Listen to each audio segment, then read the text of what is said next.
In this video, I'll show you how you can embed a YouTube video on your Canva presentation. So by doing so, when you present the presentation, you will be able to watch the YouTube video inside of the presentation. So what I would do first is go to a slide and just make room for it. So I'm going to remove this text. So I'll click on it, we'll click delete on the text.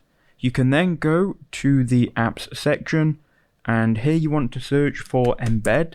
And once you've done that, you can click on the blue embed button, and then you can paste in a YouTube link. So I'm going to go to YouTube. I'll just search for how to grow on YouTube since it matches my presentation topic. We can then go ahead and get the link to that video. So you can do this by clicking on it.